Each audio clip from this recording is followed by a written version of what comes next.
தமிழக வெற்றி கழகத்தின் தலைமை ஒருங்கிணைப்பாளர் உங்கள் முன்னால் வருகிறார்.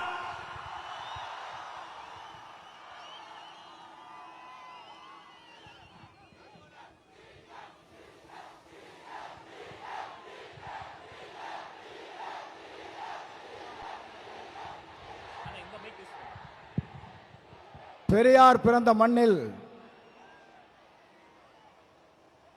வெற்றி கழகத்துடைய தலைவர் இங்கே வருகை தந்திருக்கிறார்கள்.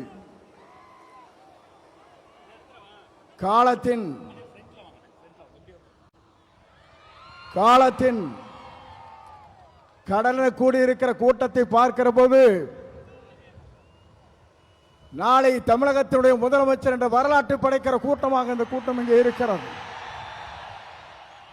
எல்லோரும் சொன்னார்கள், எப்படி ஆட்சிக்கு வர வேண்டும் என்று பல பேர் கனவு காணுகிறார்கள்.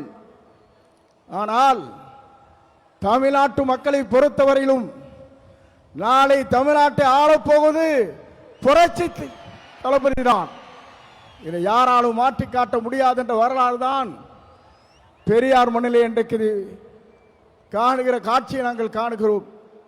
சமுதாயம் என்பது தந்தை பெரியார் அவர்கள் குறிப்பிட்டதை போல ஏழை மக்களுடைய கண்ணீரை தீர்ப்பதற்கு ஒரு நல்ல தலைமை வேண்டும் என்று பல நாட்களாக மக்களுடைய கனவு இன்றைக்கு நிறைவேற்றப்பட்டிருக்கிறது.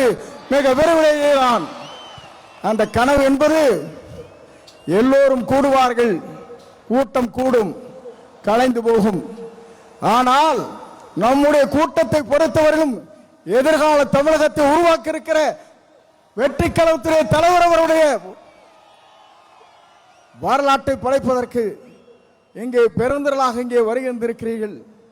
அதோடு மட்டுமல்ல, சிலவே நினைக்கிறார்கள் தலைவரை பொறுத்தவரையிலும் மனிதனை மிக்கவர், நல்லவர், வல்லவர், உங்களுக்காகவே வாழ்ந்து கொண்டிருப்போர் என்பதை மறந்துவிடக் கூடாது. ஏனென்று சொன்னால் ஒரு ஆண்டுக்கு 500 கோடி ரூபாய் வருவாய் அது தேவையில்லை என்று விட்டு மக்களுக்கு பணியாற்றுவதற்கு ஒரு தலைவர் வந்திருக்கிறார் என்று சொன்னால் உலக வரலாற்றில் புரட்சி தலைவரை பார்த்தேன், இன்றைக்கு புரட்சி தளபதி இன்றைக்கு காணுகிறேன். ஆகவேதான் மக்கள் இங்கே திரண்டிருக்கிறார்கள். என்னை பொறுத்தவரையிலும் இது தீர்ப்பளிக்கிற கூட்டம். தீர்ப்பளிக்கிற கூட்டம் மட்டுமல்ல, நீங்கள் திரண்டு வந்தால் நாடே தாங்காது என்கிற முறையிலே தான் இங்கே அற்புதத்தை தின்று கொண்டிருக்கிறீர்கள். உங்களை பொறுத்தவரையிலும் எதிர்காலம் பிரகாசமுள்ள எதிர்காலமாக மாறப்போகிறது.